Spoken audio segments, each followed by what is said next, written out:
So this is a presentation of the evolution of the humanistic risk management model. So to start with, just to return to the focus on trauma-informed care. And these are the 6 principles associated with trauma-informed care. And they really provide a framework for us examining risk management in a new way. Looking back at the early version of this model, this is the one developed by Roberts, Gray, and Moeller in 2010.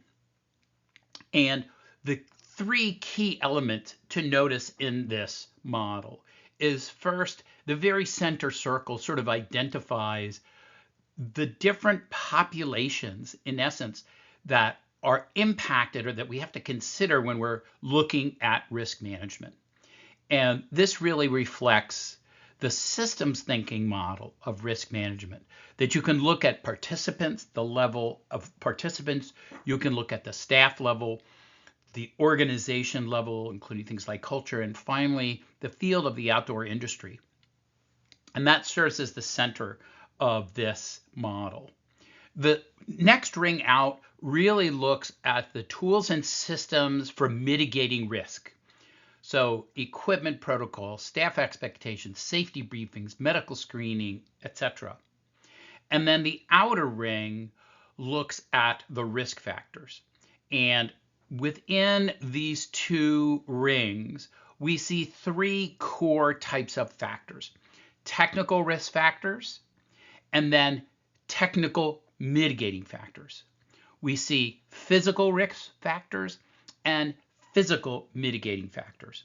And finally, behavioral risk factors and behavioral mitigating factors.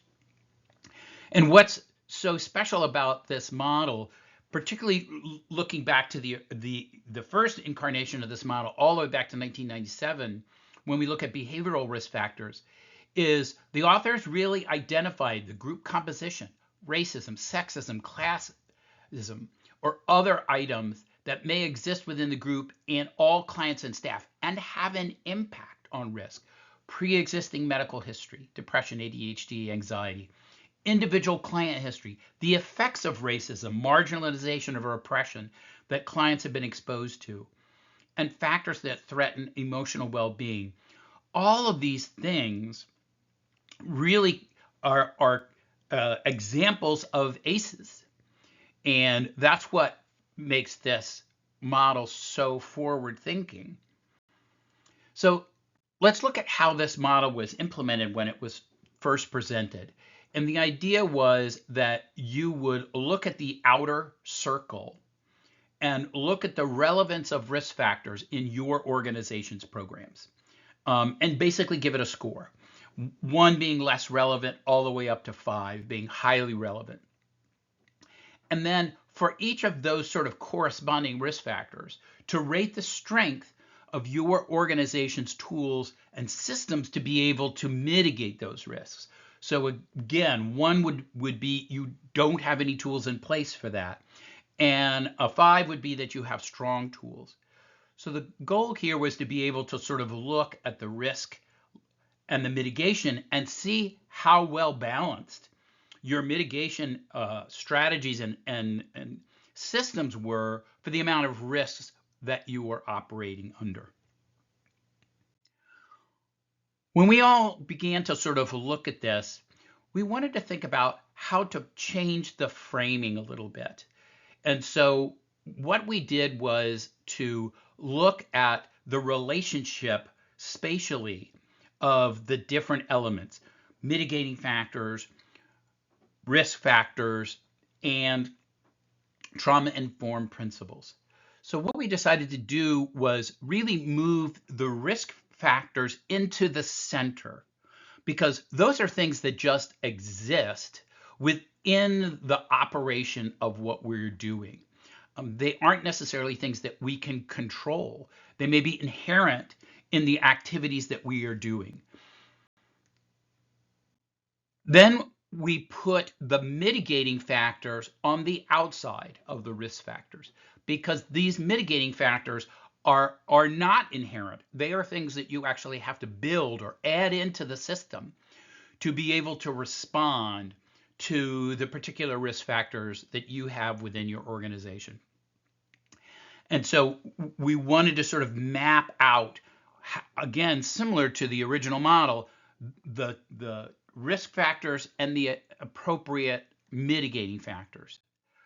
And then around the entire outside is really thinking of trauma-informed care principles and how that needs to inform all of what we do, both in terms of being able to identify the psychosocial risk factors, for example, and then also the psychosocial mitigating factors.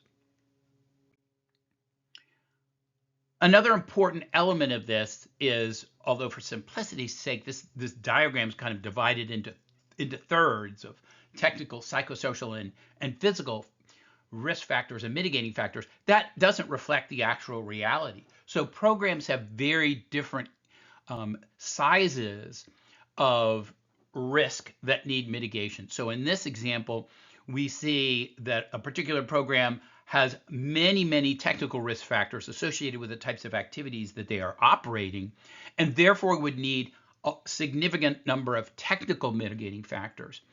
In this particular situation, the psychosocial risk factors are a much smaller amount of the total, if we're thinking of 100% of the risk factors, and therefore the psychosocial mitigating factors can be less. Now, we also want to think about how this actually plays out in reality. So first of all, let's look at, in this case, we have some fairly large technical risk factors. These are sort of like overwhelming the system. And then the question is, what is the level of technical mitigating factors that we have to be able to respond? And in this case, in fact, we do not have enough technical mitigating factors to properly respond to the risk factors. And so that leaves us with a risk gap. We can see the same thing if we look at psychosocial risks. So here we have psychosocial risk and then a very small amount of mitigating factors related to the amount of psychosocial risk that we have. So again, we have a fairly significant risk gap here. And finally, this is what a typical program might look like. We have different amounts of technical, physical, and psychosocial risk factors, and we have different capacities to respond to those. And in this case, we're sort of showing it as there are risk gaps all over the place.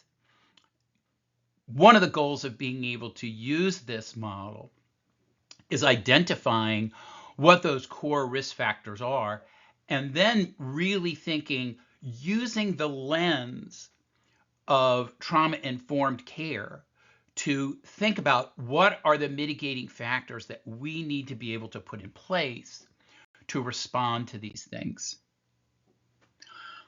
The other thing that's important to think about is how this relates to the systems thinking model from Rasmussen.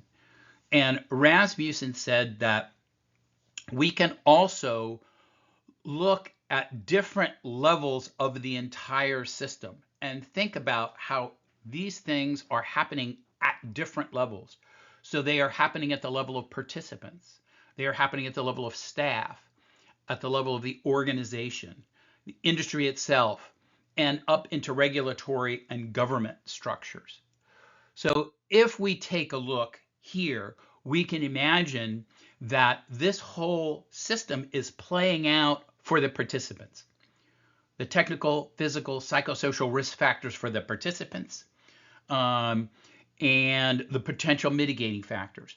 So if we think about trauma-informed care and how we want to apply this at the participant level, obviously being aware of ACEs and how that's going to impact the risk for individual participants is really, really an important part of your overall assessment.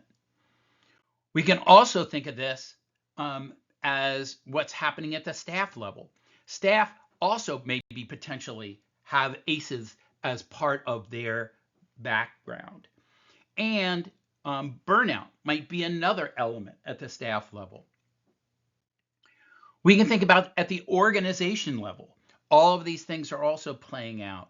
And we can imagine organizational trauma. What happens to an organization if there's a death on the program? How does that impact all of these different things in terms of risk factors, in terms of mitigating factors, and how does trauma-informed care come into play to think about how the organization recovers and how that recovery is delivered down to the staff and to the participants as well. And we can also think about this at the actual outdoor industry level. So a good example is media portrayals of the outdoor industry level. We have seen that recently, particularly in the therapeutic adventure space, how there has been a presentation in the media of what therapeutic adventure looks like that has been really damaging to that space. And so that is a trauma that's happening at the outdoor industry level.